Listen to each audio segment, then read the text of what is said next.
दोस्तों, आज के वीडियो में विषय विज्ञान कक्षा 7 प्रकरण या टॉपिक गति के समीकरण या इक्वेशन ऑफ मोशन पर लेसन प्लान लेकर आया हूँ। तो सर्वप्रथम इसमें विद्यालय का नाम, उसके बाद दिनांक, कक्षा, विषय, चक्र, अवधि, उसके बाद प्रकरण गति के समीकरण को देखेंगे। उसके बाद सामान्य उद्देश्य पूर्ववत अर्थात पाठ योजना संख्या प्रथम में मैंने सामान्य उद्देश्य को लिखा हुआ है। उसके बाद आता है विशिष्ट उद्देश्य। विशिष्ट उद्देश्य कि हम जानते हैं तीन प्रकार के होते हैं। तो पहला क्या होता है? ज्ञानात्मक उद्देश्य, सेकेंड बोधात्मक उद्देश्य, थर्ड प्रयोगात्मक उद्देश्य होता है। तो शिक्षा उपरांत छात्र में ज्ञानात्मक उद्देश्य में विद्यार्थी गति के समीकरण को जान सकेंगे। उसके बाद आता है विद्यार्थी गति के समीकरण का विवरण दे सकेंगे। उसके बाद बोधात्मक उद्देश्य में विद्यार्थी गति के समीकरण का उदाहरण दे सकेंगे। उसके बाद विद्यार्थी गति के समीकरण को वर्गीकरण कर सकेंगे। थर्ड नंबर पर आता है विशिष्ट उद्देश्य में प्रयोगात्मक उद्देश्य। प्रयोगात्मक उद्देश्य में विद्यार्थी गति के समीकरण से संबंधित आंकित प्रश्न को हल कर सकेंगे। विद्यार्थी गति के समीकरण का प्रयोग कर सकेंगे। उसके बाद शिक्षण विधि होती है।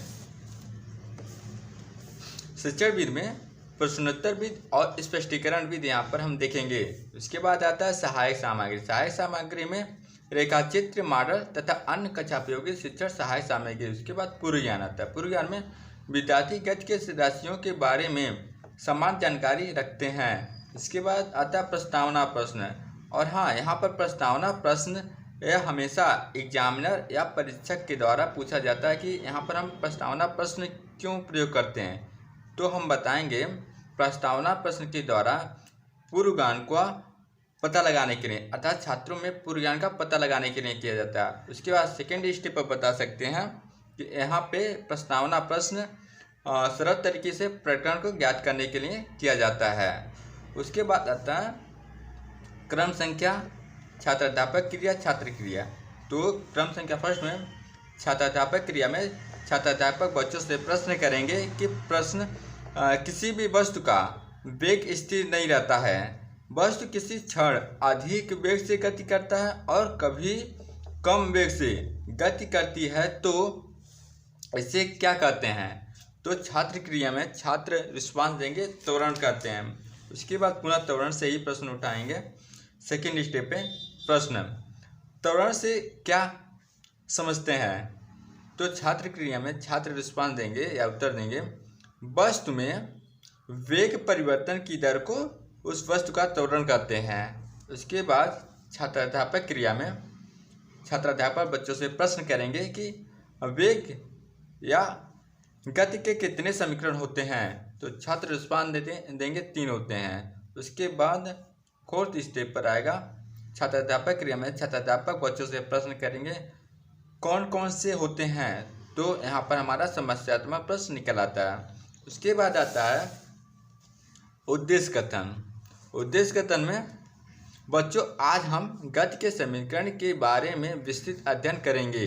उसके बाद प्रस्तुतिकरण। प्रस्तुतिकरण में शिक्षण बिंदु, छात्राध्यापक क्रिया, छात्र क्रियाएँ होती हैं। उसके बाद फर्स्ट पॉइंट पे गति के समीकरण को देखेंगे।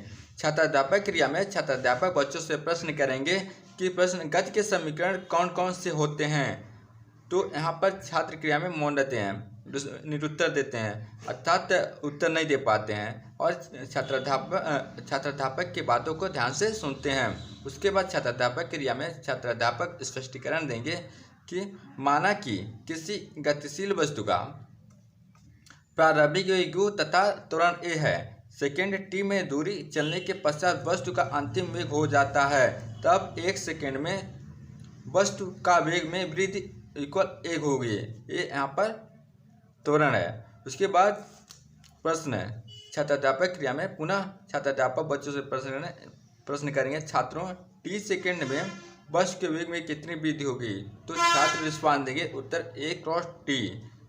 उसके बाद पुनः गति के प्रथम समीकरण और छात्राध्यापक क्रिया में छात्राध्यापक पुनः स्पष्टीकरण करेंगे प्रथम नियम में प्रारंभिक वेग u मान लिया, उसके बाद अंतिम वेग v है तथा त्वरण a, समय t, दूरी s। उसके बाद एक समय में वस्तु का वेग में वृद्धि a हो जाएगी। उसके बाद आता है यह श्यामपट्ट कार्य। श्यामपट्ट कार्य के बाद जो उसमें t सेकेंड में वस्तु के वेग में वृद्धि एक राष्ट्री हो जाएगा। उसके बाद t सेकेंड पश्चात वस्तु का वेग v बराबर प्रारंभिक वेग में वृद्धि इक्वल एक राष्ट्री हो जाएगा। उसके बाद v बराबर u प्लस at, यह गति के समीकरण का प्रथम नियम होता है। v बराबर क्या होता है? u plus at। उसके बाद गति के शिक्षण बिंदु देखेंगे, शिक्षण बिंदु में देखेंगे गति का दूसरा नियम। गति के दूसरे नियम में माना किसी गतिशील वस्तु का प्रारंभिक वेग u तथा एक समान त्वरण a है तथा t सेकेंड में s दूरी चलने के पश्चात वस्तु का अंतिम वेग बदलकर v हो जाता है। गति प्रारंभ होने के एक सेकेंड पहले वस्तु का वेग इक्वल u प्लस a, गति के समाप्ति होने पर एक सेकेंड के बाद u v माइनस a है तो वस्तु का औसत वेग बराबर हो जाता है u plus a plus v minus a अपान 2 बराबर हो जाएगा। इसको सॉल्व करेंगे तो u प्लस v अपान 2 आएगा। उसके बाद होता है अतः वस्तु का औसत वेग u प्लस v अपान 2 से t सेकेंड तक चलती है। और ये आपका ब्लैक बोर्ड वर्क हो गया। उसके बाद छात्राध्यापक क्रिया में अतः t सेकेंड में वस्तु द्वारा चली गई दूरी s बराबर अंतिम वेग गुणे समय।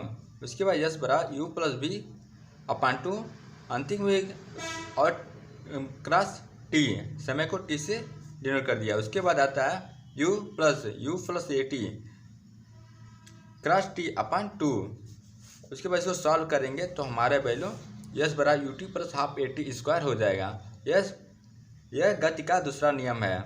उसके बाद आता है गति के तीसरे नियम में v बराबर u प्लस at होता है, चूँकि यह प्रथम समीकरण है। उसके बाद दोनों पक्षों का वर्ग करने पर, जब दोनों पक्षों का वर्ग करेंगे तो v स्क्वायर बराबर u square plus a square t square plus 2u8 हो जाएगा।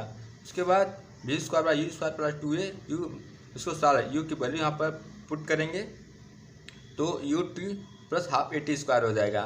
उसके बाद v स्क्वायर बराबर u स्क्वायर प्लस 2as, यह गति का तृतीय नियम हो गया। उसके बाद अतः गति के तीनों समीकरण का उल्लेख मुख्य है। यहाँ पर आपका श्यामपट्ट वर्ग किया रहा।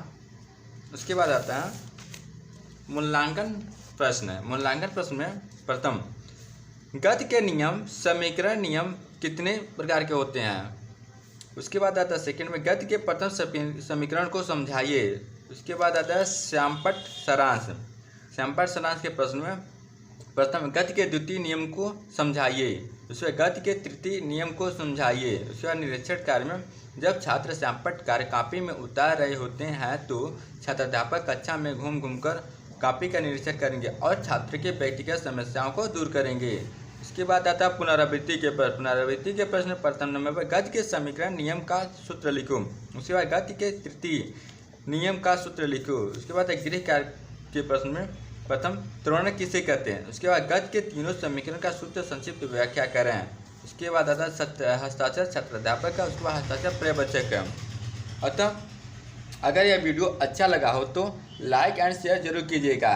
Thank you and take care. जय हिंद, जय भारत, वंदे मातरम।